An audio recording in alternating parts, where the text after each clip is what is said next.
Pulp MX Network production.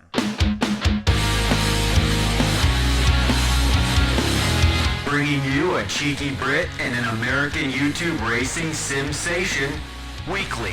It's the LVK More Than Moto podcast with your hosts, Lewis Phillips and Kellen Brauer. Welcome back, everybody, to the Leatt LVK More Than Moto podcast. I am Kellen Brauer, joined by Lewis Phillips. We have an East-West showdown behind us. We have round 13 of Monster Energy AMA Supercross behind us from Philadelphia. We were both there. We thought it was going to be maybe a mutter. It kind of turned out not to be, so that was a blessing in disguise a little bit as well. And then we had a very interesting race in both classes. So a lot of cool things to talk about a little bit later this week. Obviously, me going up to Pulp this week, so apologies to you fans that like listening to it early in the week, but we are back and ready to rip. So first off, Big Lou, how are you? How is everything going on in your life? Not bad. I got back so early on Sunday. I got back at 8 a.m. So this feels even later to me because I technically gained a Sunday. So this feels like Wednesday to me. So this feels like Philadelphia feels like an incredibly long time ago. Your flight must have left at like 6 a.m. then, huh? 5:30, and I landed at 7:30, 7:45, and I'm only 10 minutes from the airport. So did you come back to your place and take a nap? No, I cannot nap, Kellen. I don't know what is wrong with my makeup, my DNA. I do not have it in me to nap. I can only sleep at the designated times and in a bed. Interesting. That's the only option. My entire life has been the same. If I don't sleep tonight, I will not be able to nap tomorrow. So, like, if you do a 24-hour binge, like, straight up through the night, you just wouldn't nap. That's crazy. I would try. Like, last time I did Pulp, it was an all-nighter coming back, red eye. I remember laying on the sofa, trying, pleading with my body to sleep. Why would you not get in bed? Even feeling... I did. I tried that as well, because the sofa didn't work. That was part 2. Feeling that my body was, like, dying, craving to shut down. And just couldn't do it.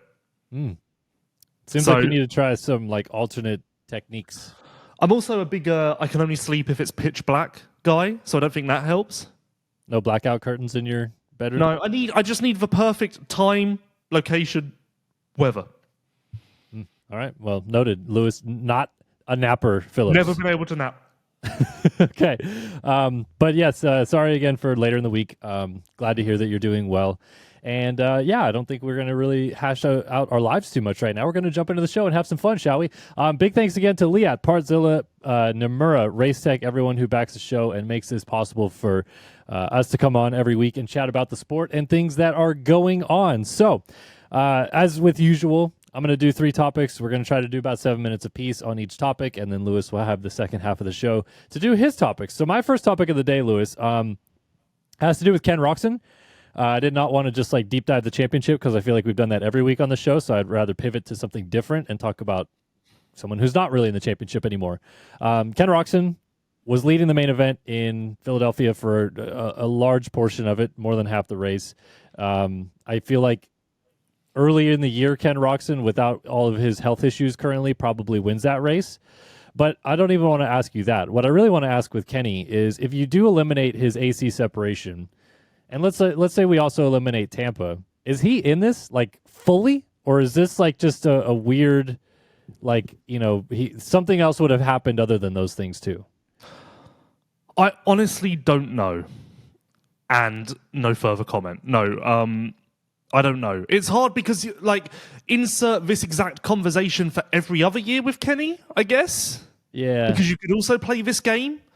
Maybe it's more pronounced this year because he seem to be in it more so, but then what? You said take away Tampa, but leave Indy. So technically, leave Indy. Also, you're taking away Tampa. You're taking away these injuries. Can you really play the? I wonder if I've just made a rule for these hypotheticals. Can you play this game if you're taking away more than one thing? Because one thing is like, if this one thing hadn't happened. But if it's multiple things, is it at that point where it's like, well, at that point, where do you stop?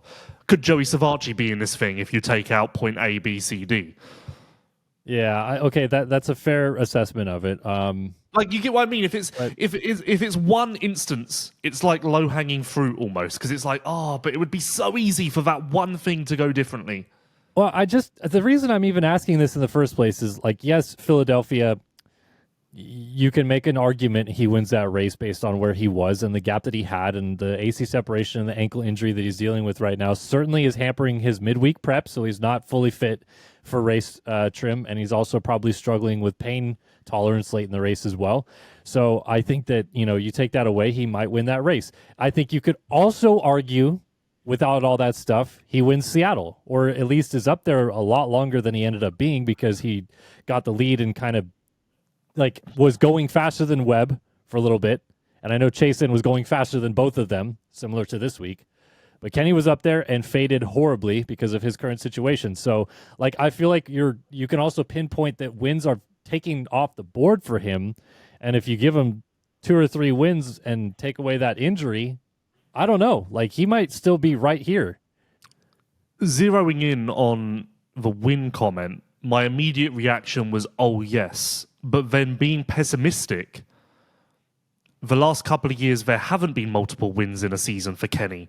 So is it really believable that this year there would have been a minimum of 3 if you're adding Seattle and Philadelphia?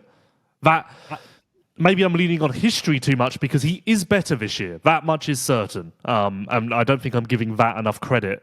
I'm being too analytical with the past and numbers and data, I think. So if I try to be all hippie and disregard that and go with the vibes, then I don't know. Okay. But I mean, like you said, he is better this year. Get back to you, right? That can't be understated that he's better this year. He's in a happier place with the bike. He said it many times. The team has said it that he's much, in a better window with the bike. And now sounds like he's interested in re-signing there, which sounded like a almost impossible, or wasn't, even on the table kind of thing earlier in the year. So he's happy. It just isn't healthy. And it kind of is a bummer that we didn't get to see that version of Kenny last all season long. Like you said, if history had repeated itself in any facet, which it kind of did this year, something would have happened. He would have had a big crash. He would have had a DNF. He had the thing in Tampa, of course. But I just feel like watching him again this weekend, he qualified 14th or 15th and then rode amazing in the night show. And it seems like he's starting to find that old Kenny again, where the peaks are when they need to happen. But now we can't read into it much, because he's hurt and he's going to be hurt the rest of the season. So it kind of sucks that we don't get to see the best of Kenny anymore this year. Yes, I do agree with that. I think some people are hoping that he's going to get better and this will improve, but I just don't think that's on the cards from everything he said. I don't think it's something that from week to week will improve. I think it needs some hard recovery time for there to be noted improvement. Of course, especially crushing, because Kenny's involvement in this championship chase, even if he wasn't a contender himself, would be quite spicy at this point. Imagine if Chase had won Philadelphia and Kenny had held on for second. Yeah. Can I ask you another question to end this topic real quick about Roczen's legacy a little bit? Oh, wow, that's a loaded question. Yeah. If someone asks you 10 years from now, when they're all retired, who was the better rider, Ken Roczen or Cooper Webb? What do you think? What comes to your mind? Cooper Webb. Really? Well, he will be almost certainly a 3-time champion, as in if it doesn't happen this year, it'll probably happen another year, I would imagine. Maybe even a 4-time champion. So I don't know how. I think it would be disrespectful to disregard, even if Webb doesn't win again and he's stuck on 2, it would be disrespectful to disregard the 2 titles in favor of the 0, and Webb has more main event wins. I understand that, and that you're right, but I feel like a lot of people also say, man, Kenny at his peak was incredible, one of the most talented riders we've maybe ever seen at times. And he won 2 outdoor titles, and Webb has 1 race win. I think that you have to factor that into the conversation a little bit. Because no one does, though. We've had this conversation recently, I think. But when do you ever hear anyone reference old outdoor, apart from Carmichael, when do you ever hear anyone reference old outdoor stats or titles, or if a conversation's opened up about who was better or so-and-so's career, it always goes back to Supercross. No, when I hear it, honestly, I hear it when people talk about Fro. Because remember how many people have brought up like, oh, the Jason Anderson one title that he had in 2018 is going to be looked at as like such an anomaly in many facets. But then when people talk about Jeff Emmerich title when he beat Jeremy McGrath, they go like, okay, yeah, it's one title, but dude, did you like 97, 98 outdoors? Like, God, he was so good. And before that, like winning on a 125, I feel like people bring that up. So I think that would also be brought up when people mention Ken Roczen's name in the future. Yes, he did not win a Supercross title, but he won a shit ton of main events and won 2 outdoor titles, like going away in many facets. So yes, although my counter to that would be the fact that those outdoor titles came in the first half of his career. Does that not make them less prevalent, less on the mind? like it won't stick in people's heads. Yeah, recency bias. Even in 20 years' time, you'll remember the 5-6 years at the end more so than the beginning. Yeah. But then people also have like rose-tinted glasses with that, and I think a lot of people look at Kenny in terms of a legacy standpoint as what could have been. So then you also factor that in as like, man, he had so much natural talent that it's a shame it never worked out for a Supercross title. But anyway, yeah, that was my Ken Roczen topic. Any more you would like to add, sir? No, thank you. All right. Thanks to Leatt. Leatt Protection is in our brand DNA. It started 20 years ago with the groundbreaking Leatt neck brace and continues today with an extensive product offering of protective gear and riding apparel. But what Leatt really stands for is inspiring confidence and ensuring safety with every ride. And again, big thanks to Leatt, as always, for backing the show and making it possible for us to do this for you guys every week. Let's get into my second topic, a little MXGP talk here. We just had the... No, it's been a week now since we had an MXGP. No, we had Trentino. Sorry, I was thinking of Riola. We just had Trentino over the weekend. We had another wild MX2 class is what I'll just describe this as. This is my upcoming topic. And why I wanted to bring this up today is I don't know that this MX2 championship stays as intense and wild as it has been so far. I kind of agree with you that at some facet, Kai DeWolf picks up all the puzzle pieces moving forward and starts clicking off a lot of race wins and wins this title. But what I will say about the early trend of this MX2 championship and how it relates to the future of the sport over there is we talk about like when all of the, the Hurlings and the Geyser and Fevre retire, if Koonin stays, he'll be there. Renault obviously is another face that should mix it up. And then, all these other guys in MX2. Is it not though, Lewis, a good sign that the MX2 class right now is so feisty? Because a lot of these guys genuinely could move up to MXGP in the future and do some serious damage. Like, they're not going to maybe win an MX2 world title, aside from Adamo and DeWolf, but Langenfelder on a 450, Everts, Benestant, could actually end up being some pretty reputable 450 talents, right? Yes, but let me pull out my old reliable. It doesn't matter because the future and the strength of MXGP does not depend on the rider quality, because there will always be champions. Whether it's a stacked field or not, you will still have a champion, and because they are the best relative to the competition, they will be celebrated as such. The issue lies in whether you have someone as decorated, as entertaining, as thrilling, as enticing as Jeffrey Hurlings, and to somewhat of an extent, Tim Geyser. So I look at the personality of those riders you mentioned. Not much there with Andrea or Simon. Kai is quite cool, I think, quite flashy, and Everts as well with the name and everything. I think those two maybe stand a better chance to carry the series, not from a results point of view, but from a standing point of view. So that's my concern. Not the fact that there will be fast riders, because there will always be. And as I said, sometimes those won't, they maybe don't have fastest riders in history, but because they won relative to the competition, they're celebrated as a champion of equal quality. That's never going to be a concern. I just worry about the fact of, will people be invested in these riders? Listeners of this right now, like I've said this recently, love him or hate him, Jeffrey Hurlings moves the needle, and his return piqued interest. Will people care that much eventually about Kai DeWolf or Liam Everts, or because they don't right now, and that's understandable. It's nowhere near the peaks of Hurling's interest. So will it mature into that? That I don't know. Well, so on the topic of like a personality standpoint, like you said, yes, I do agree with you that the current MX2 crop is not the most, outgoing. You could Or argue the same for America, though. Bar Deegan. yeah, but they're getting better. I mean, I think Cole Davies has turned into a personality. Obviously, Juju's leaning into that stuff a little bit too. But Juju, yes. Cole, no. I want to disregard that though, because so like you said with the personality standpoint, like to me, yes, Jeffrey is such a personality and such a big presence in MXGP that losing him in general when his career is over is going to be a void that will be difficult to fill. But do you not feel like going Much back like the one in my heart.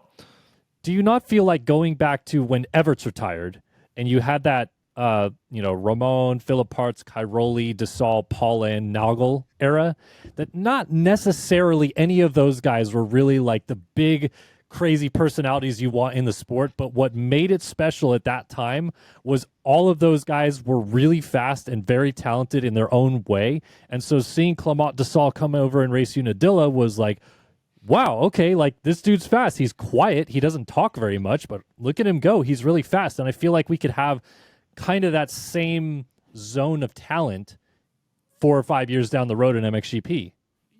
Yeah, but your example there's missing some years, because if you're talking strictly post-Everts, then 2007, Josh Coppins was toe-to-toe with Everts and Pichon for years leading up to that, so he was a natural heir. I was just naming champions, to be fair. Okay, but point stands. So, and then MX2 at the time was Cairoli, Rattray, and Searle, who were all quite of large stature already at that point, mainly because there was no age rule at that point, so they'd been around long enough to, not Tommy, but Cairoli and Rattray, been around long enough to really make people invested in them.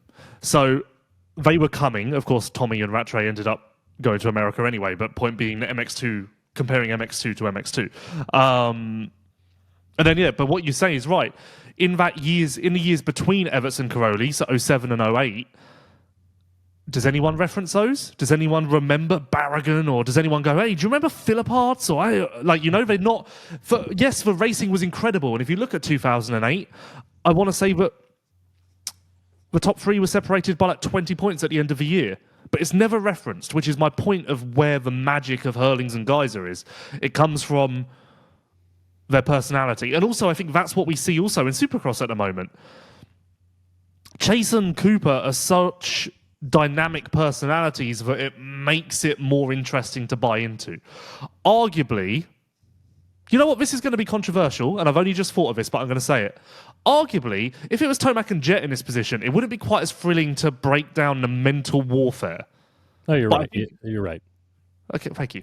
But I think that the differences between Cooper and Chase are so fascinating to dive into that it adds an additional layer, and it's the additional layer that sport needs. Netflix added the additional layer to Formula One.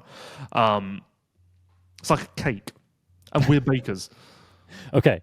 The last thing I'll add with this, though, that I just want to kind of get back to my initial talking point with it, is do you foresee there at least being a chance that 5 of these dudes in MX2 right now turn into the current kind of like, well, it's not even current. I would say like maybe 4 or 5 years ago, like the chaos of the MXGP class that we see with Fevre and Geyser. And at that time, 5 years ago, Cairoli was still around a little bit. And now obviously Hurlings and Prado. And like, can we see the current MX2 crop becoming that type of battle? Not personality wise, but at least on the racetrack. Or is it, do you really think that the next decade of MXGP, someone is going to dominate? They may just not be a big personality. I think if I was betting on anyone right now, I'd bet on DeWolf to be that Over guy. Koonin. And I do think that he has the personality. Over Sorry? Koonin. Ooh, that's tough. I mean, obviously, in my mind, I would bet on DeWolf staying in MXGP more so than Koonin, so that plays into it. That's tough. I mean, I can't get away from the fact that I think that DeWolf stays in Europe and I don't think Koonin does, so that's really weighing on me. But that could turn into a fun rivalry if Kunin stays. Like that could be part of what makes the sport intriguing over there. Anyway, I thought about it this weekend because it was just I feel like every MX2 race this year it's just a different battle. Like it's not the same story on repeat, which kind of makes it to me a little bit more enticing to watch. Nothing wrong with MXGP, but it's already kind of getting stale. So, and that's what I just wanted to talk about. All right, big thanks to Partzilla. Partzilla.com is the premier OEM parts dealer and distributor. They sell OEM parts for Honda, Kawasaki, Polaris, Can-Am, Suzuki, Arctic Cat, Sea-Doo, Ski-Doo, and Yamaha motorcycles, ATVs, PWCs, and snowmobiles. Visit Partzilla.com to see their extensive line of parts and accessories. And the PRMX team was a full house this weekend in Philadelphia. Mitchell Harrison, of course, continuing his good run, 16th in the main event. Cade Clayson was back, did not qualify, unfortunately for him. The only member really missing of PRMX right now is Preston Baseflug, still being injured. But they added Mark Finnis. We got Hunter Yoder and Jack Chambers racing this weekend. Yoder made the main event in the showdown, got 19th. So they're stacking bikes over there. It's a lot of people. In the last 10 minutes, last hour, Cade has insulted me via text. So I will not be celebrating his return on this occasion. But I will celebrate Mitchell Harrison's great start. Mm-hmm. And once again, I say this a lot, one week we must remember to do a topic on the enigma that is Mitchell Harrison. Do you want to do this week?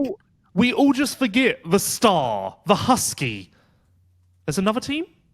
Just Star and Husky? I think just Star and Husky as far as factory teams. But for some reason, I've got a really weird for teams that he was on. I was so confused where you're going with that. Yeah. No, yep. Exactly. You were confused because it doesn't automatically register. And Mitchell Harrison was like a guy on Star and then a guy on Husky.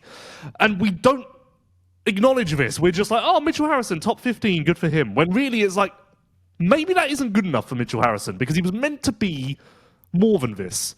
And in fact, now that you think about it, is Mitchell Harrison maybe the most undelivered rider in the last decade?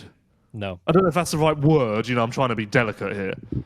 I'm not trying to be a dick, but I would say A-Rod is more undelivered than him. But I would say that Mitchell Harrison on those teams was more like he's going to be something than A-Rod was. I feel like A-Rod was always a bit of a weird deal, or it felt odd. I mean, I get what you're saying about Harrison, but he finished between two factory bikes this weekend. I know that those factory bikes aren't exactly guys. Huh? He ran up front, third place start. Look at that PRMX power. Partzilla, wow, it's like a aggressive dinosaur. Vazilla out the gate. Okay, they used the blaster power to effect and launched him into that would have been a much easier pun. I chose the very difficult way, but I'm proud of myself for not backing away from a challenge. One challenge I would back away would be going up against the vicious dinosaur that is Partzilla. Yes. No, but cool to see that the program was doing well this weekend. Talked to Julian a little bit, and he said, I think he said it was the first time they had 5 bikes under the tent at the same time, and things were going swell. So good ups for them, and shout out PRMX, more like personal record, MX. Fantastic, Big Lou. Great work today. Okay, my final topic Thank you. You're welcome.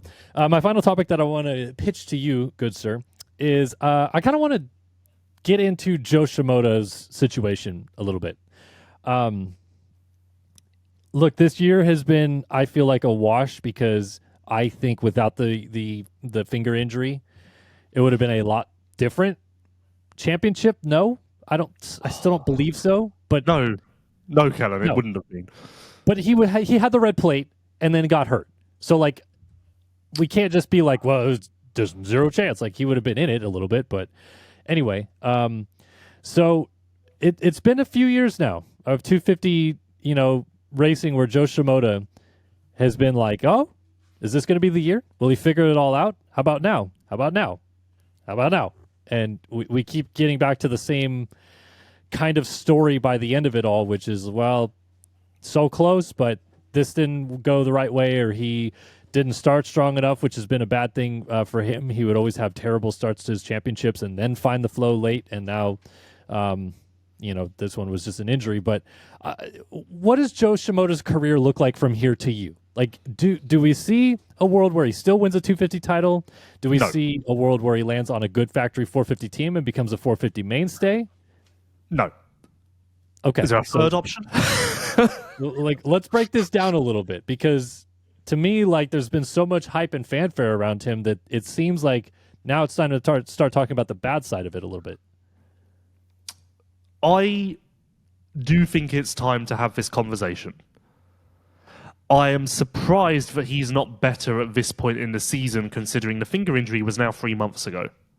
And I feel like if you spoke to anyone at the time, which we all did, the prognosis was that by what was the next West race after Glendale? Wouldn't have been Indy, would it? There would have been something sooner than that, or maybe it was Indy. Arlington. I feel like the general vibe was that come Arlington, making use of a break before that, it will be good. So to be now 7 rounds on from 7 rounds on from Arlington and not really seeing anything at all, because truthfully there is nothing at all. I don't know. I do not know. Feel like he's almost invisible. I feel like it's been a very Joe Shimoda year with the exemption of the A1 victory.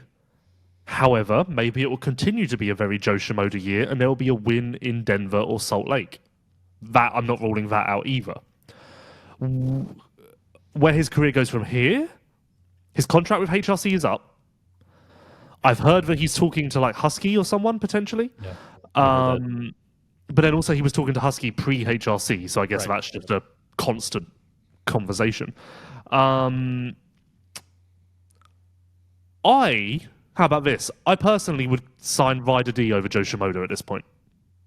I think Ryder D's going back there anyway. I think this is a No, I'm talking purely like blank canvas hypothetical. Okay. If I'm a team manager and I have that choice, I go with Ryder D. Despite the fact that his accomplishments pale in comparison to Shimoda, I think I've seen enough from Shimoda to know where the ceiling is, and I think I would rather pivot to Ryder D or someone similar and bet on where the ceiling is.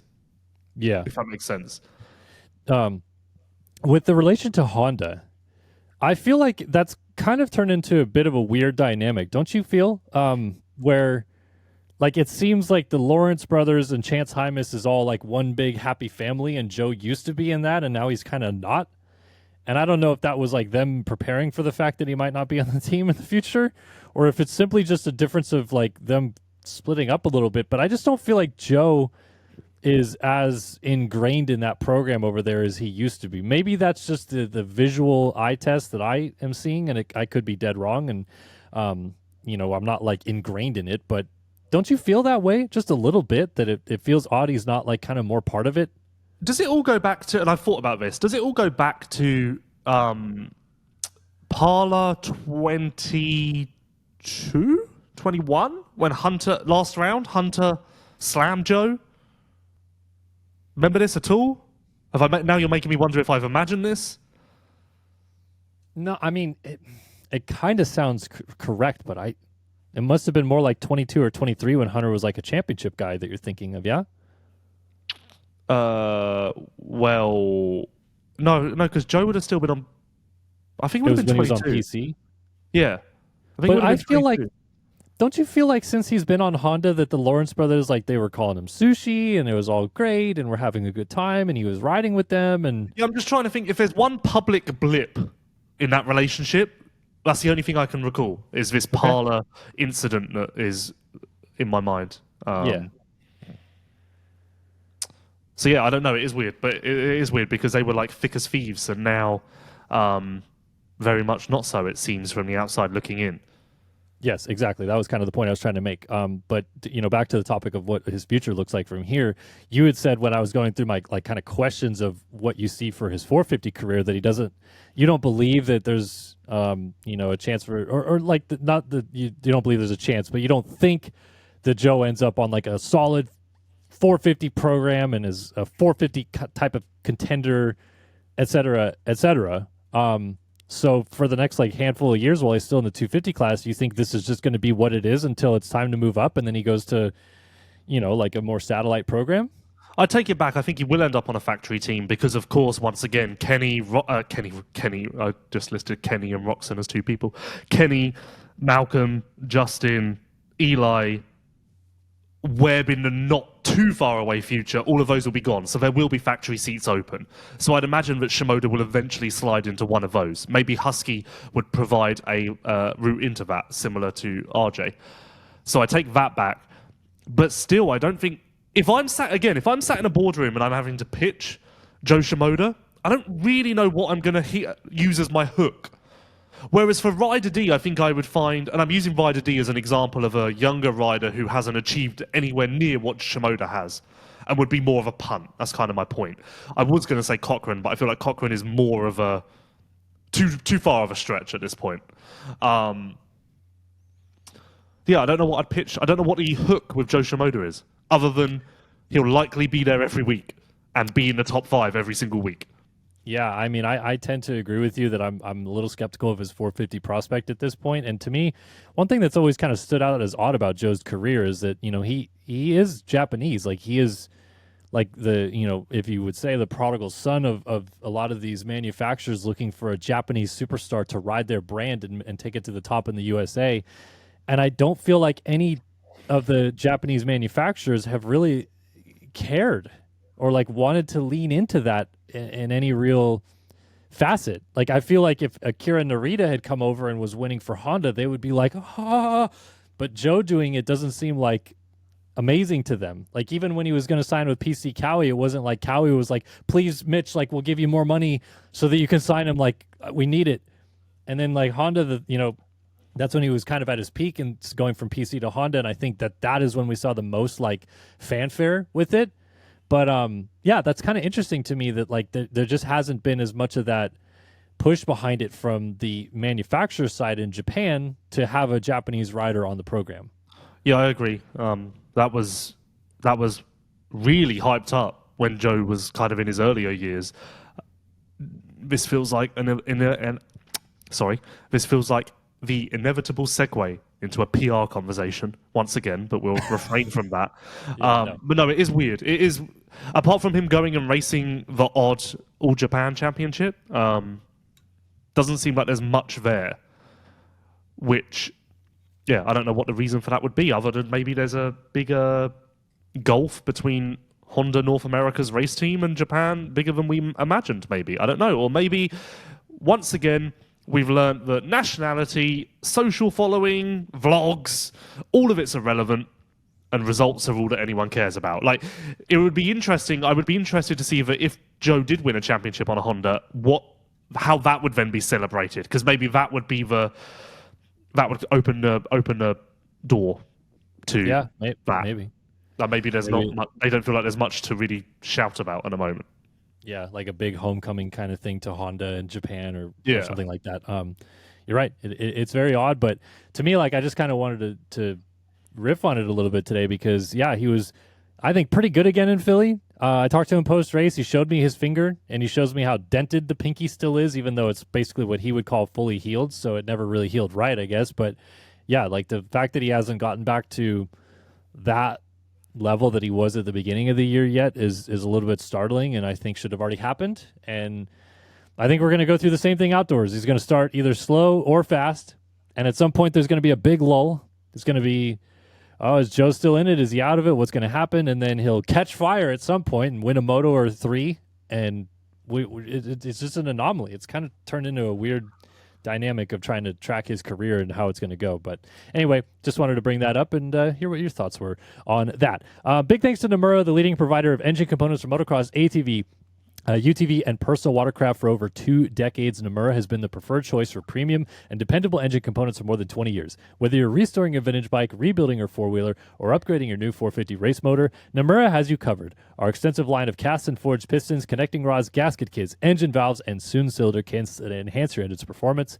Keep an eye out for our new and innovative products in 2025 and beyond. Stay up to date by following us on Instagram at Namura_technologies. All right, second half of the show, Big Lou, what have you got for me, buddy? Well, this is actually quite a nice segue.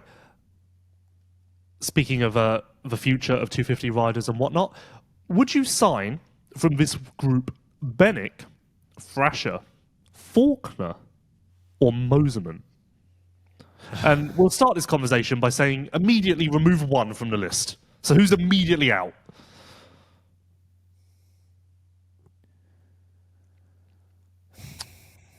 This is a podcast, so... I am going to immediately take out... I feel like there's one automatic Moserman. answer. Yes, I feel like if that's the only right answer here. Although, But this I'm thinking, topic was like, very... Go ahead, sorry. This topic was very nearly, is Faulkner Moserman, and is Moserman Faulkner? That was very nearly the topic, but I didn't want to go there at this point. Well, that's where I was teetering on my head. I was almost going to pick Faulkner right there. Because at least with Moserman, you can say, well, he's had a podium this year. Like, at least there's a flash to hold on to just for a second. I know it's happened. I know it happened. I'm not questioning that. But where did it happen? Because I can't Arlington. remember. Okay, yeah, now I do vaguely remember. Yes. Sorry, I've just wiped Arlington from my brain for obvious reasons. Okay, yeah, so I would also remove Moserman at this point. Piggybacking onto that Faulkner point, I am of the opinion that outdoors is not going to go any better. In fact, I think outdoors will go worse. So, if he makes it through the entire year healthy, then I will judge the first round of 2026. But I'm refraining from any judgment at this point because it is a process. Outdoors is going to be an even tougher process because he's raced even less there. So I'm being nice, and I will not harshly judge until round 1 of 2026. So that's good. He stays on the list. However, despite that, I will not be signing him for the future because it's too risky. So then it's between Thrasher and Bennick. And to be honest with you, I struggle with that more than I thought that I would. Do you feel similarly? Well, here's why I feel similarly, because to me, until I would even say like this past weekend, maybe I would have probably said Bennick over Thrasher, even though Thrasher won more recently in Birmingham and all that. But Bennick's still younger. He is 19. Thrasher's 22, so there's a little bit more time for the development cycle to continue.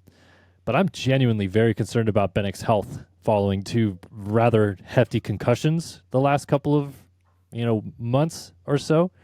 And we've already seen it in the past, like with outdoors last year, where he can spiral into a bad spot and they had to pull him off the track to restart.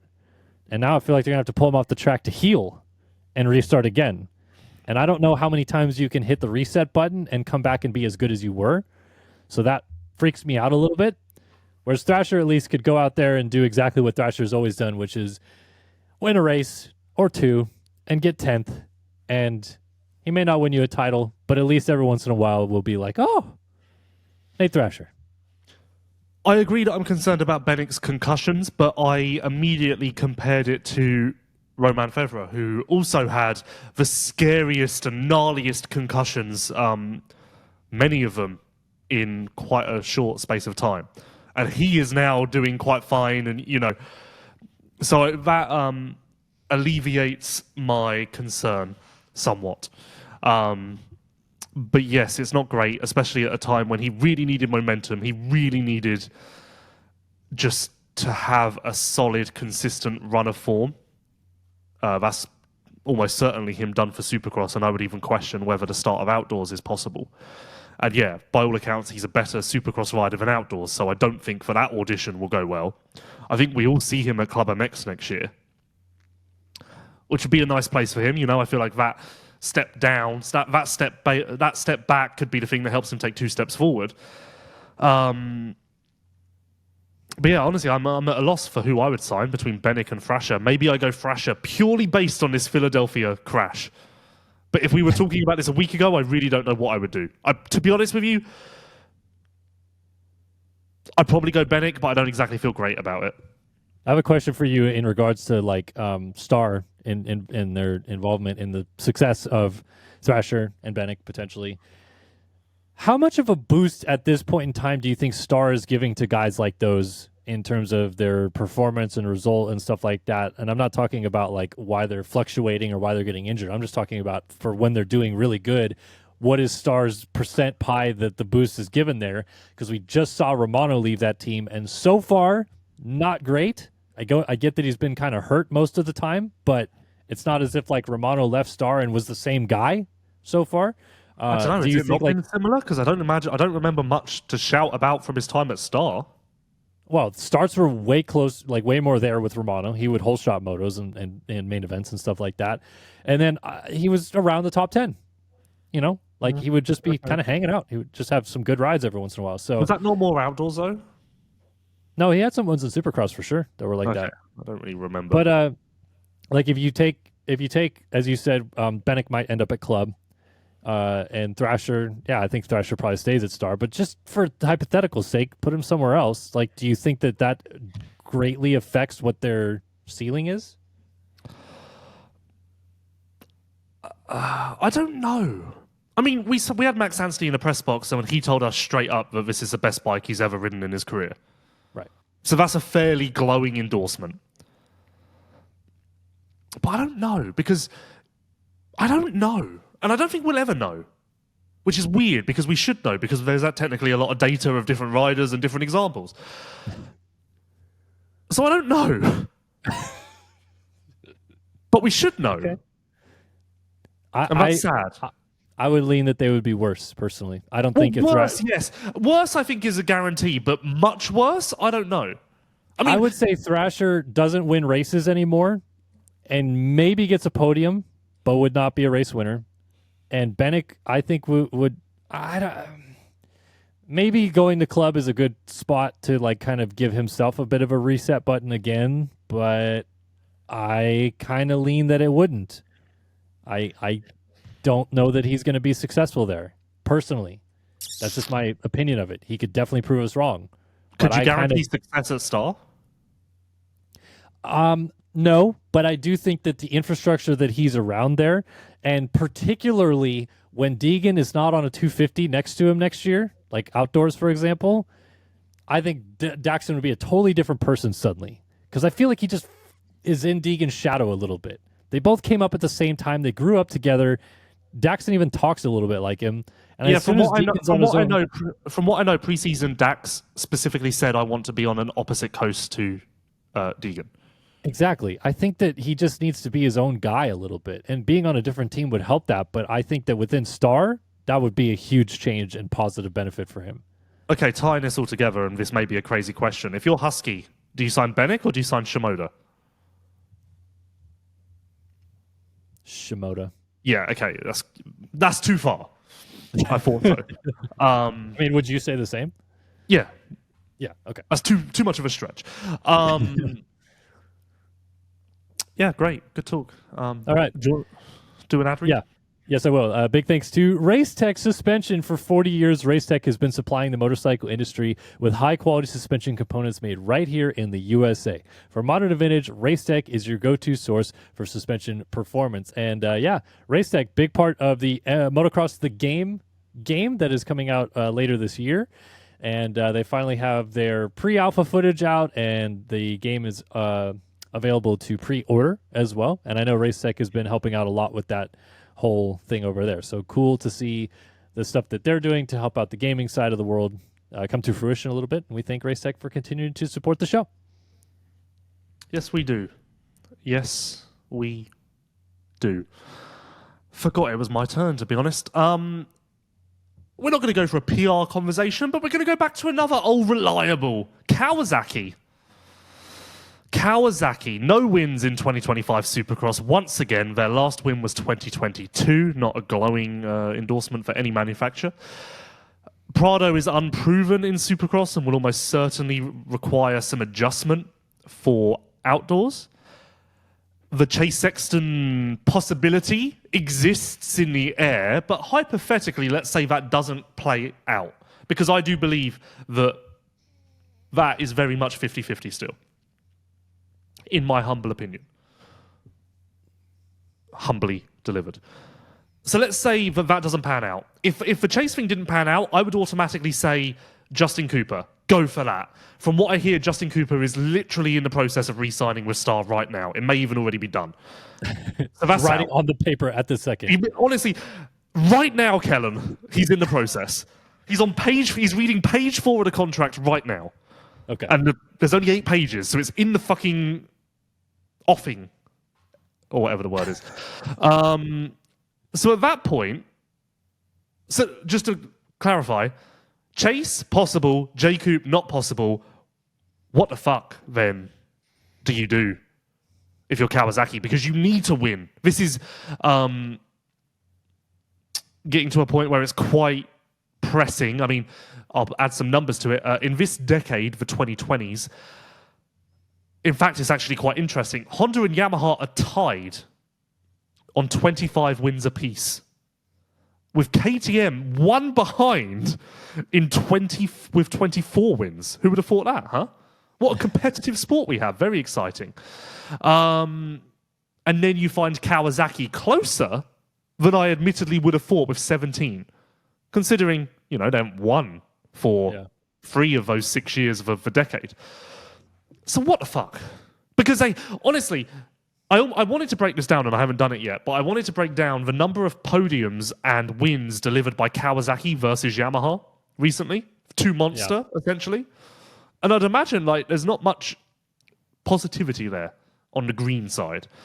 You could argue that the green side is feeling a little blue. So yeah, what the fuck? And what the fuck happens next? Well, okay, so if they don't get Chase, which is what you're yes, hypothesis which of I this genuinely is, do believe it's 50-50 in my humble opinion. Okay, but let's say they don't get Chase. Here's what I would do if I'm Cowie, and I'm not in charge of this. I get that, and they're probably gonna tell me I'm fucking stupid. I get it, whatever. Punt 2026.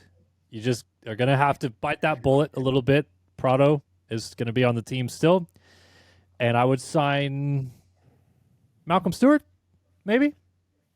Have him be on the team 1 year deal. That did cross my mind as well. Although, I did hear today some murmurings that Malcolm's going to Triumph, which I don't believe. But that was a few people said to me today, I heard Malcolm's going to Triumph, which I had not heard pre-today.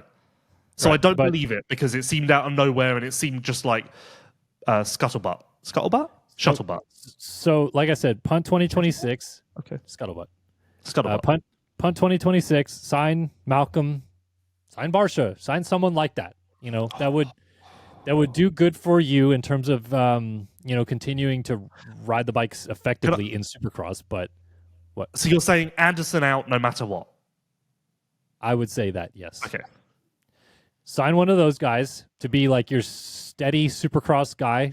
Develop the bike and back up the truck, if you want to call it that, with the money that you were going to pay Chase, and sign Levi Kitchen for 2027 on.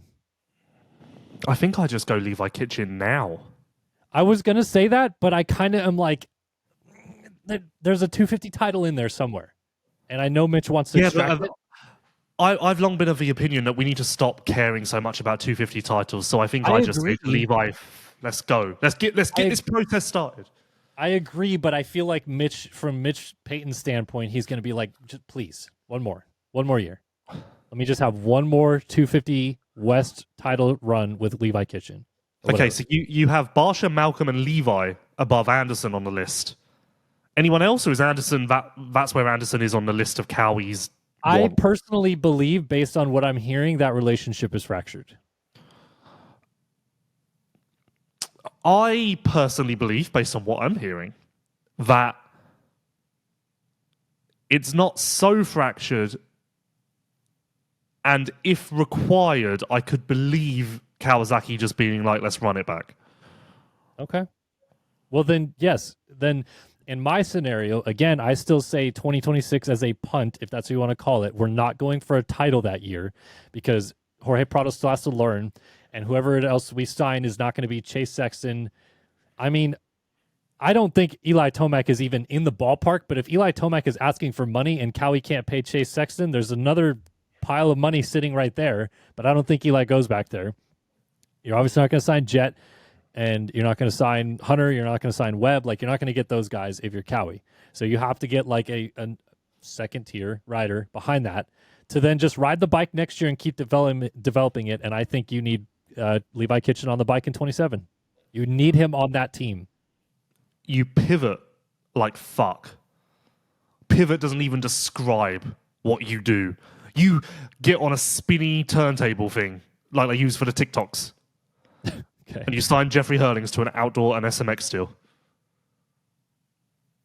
That's a joke, by the way. Honestly, like that would be kind of sick. I know it would be, and it's way too outside of the box. But imagine if they go, we didn't get Chase, which potentially they still could. We didn't get Chase. Rather than go racing for 5th place, we say, fuck it, Kawasaki's here to win. See you all at Parla. But fingers it's crossed he makes it. It's also at the bottom of the PR, fingers crossed he makes it. It's kind of funny, though, to think that like basically Cowie would be like, yeah, we're a factory team, but Supercross, 2026, no idea. Like, Prado could get 10th, he could get 20th.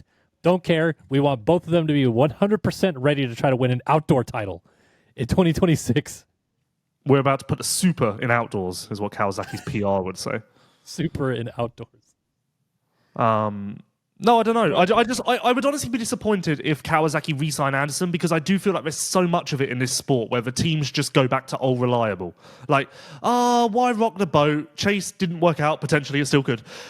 Chase didn't work out. Jacob's not available. Let's just do it. It's easy. We know him. I feel like there's a lot of that in this sport with different teams where it's like, it's a comfortable option. So I'd like to see something aggressive.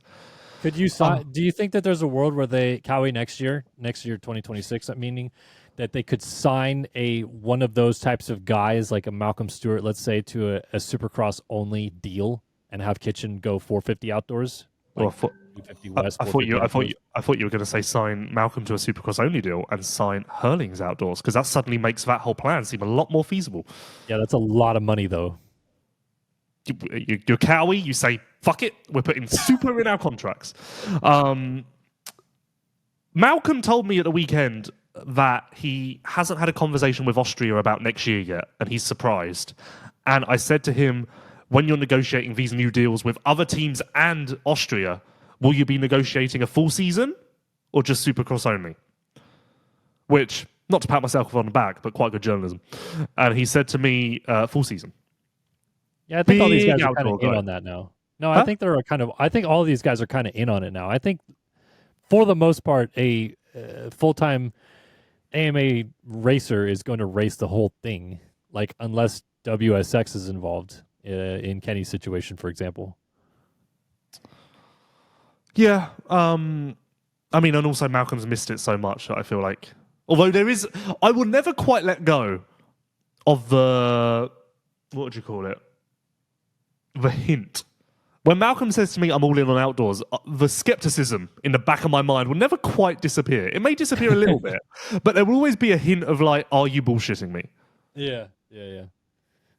No, but so do you agree with me that Kitchen has to be on that bike at minimum 2027? Yeah, I do. If I don't get Chase, I do that for 2026, and I just think Kawasaki needs to be aggressive. And you could argue that Prado was aggressive, so well done.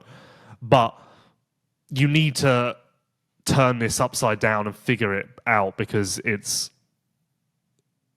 not good to go winless in 3 consecutive seasons isn't good. Yes, especially when you consider that's not just winless in Supercross, that's also outdoors and SMX. But from a history standpoint, this has happened to Cowie before. When Ricky left the team in 02 or in 01 and went to Honda, they had Ezra Lusk did win a race in 03, but other than that, it was Lusk and Berner and Roncada and guys like that. Like, that Cowie was hoping would work out, like with Anderson and with Prado, but that it just never kind of did until they got Stu. They were winless in 02 and winless in 04. Right. So the win in 03 means that the streak doesn't look as aggressive as the current one. The last time that you find something similar to this is they were winless from 1980 to 1983. Yeah. So do you really want to pull that one out if you're Cowie? No, but I'm just saying, like, we've seen this before where Cowie just falls in. Like, it kind of feels like every manufacturer goes through this at some point where there's, let's say, 4 to 5 the guys in 450s, and one manufacturer just doesn't have one of the guys. And Cowie at one point lost the guy and got another the guy 4 years later, but they didn't have him for a little bit. So I mean, hypothetically, if Chase does go to Cowie, flip this conversation on its head and just replace the words Cowie with KTM, because then they're the ones where it's like, what do you do?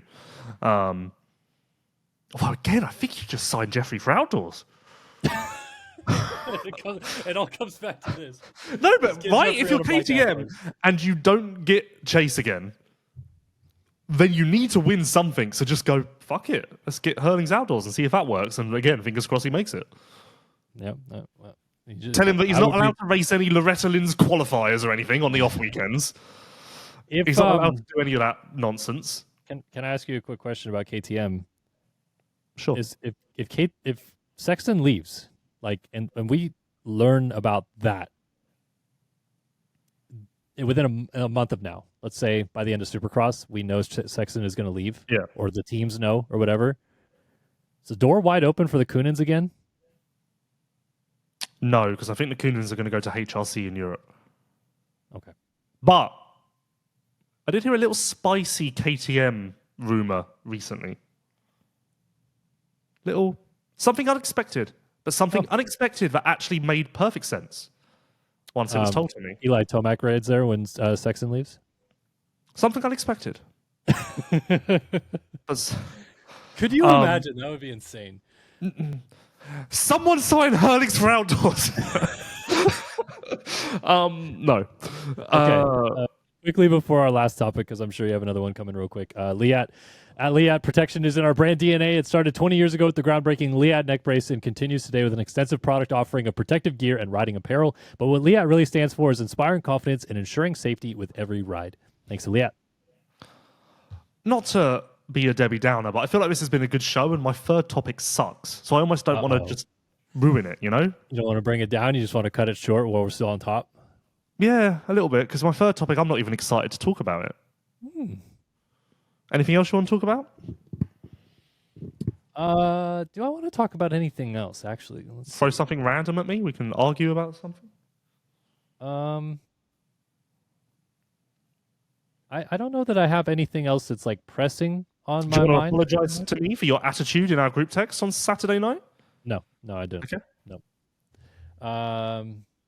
I did not expect to be the victim of abuse at 10 p.m. on a Saturday evening after a long, hard day at the office, but there I was, a victim.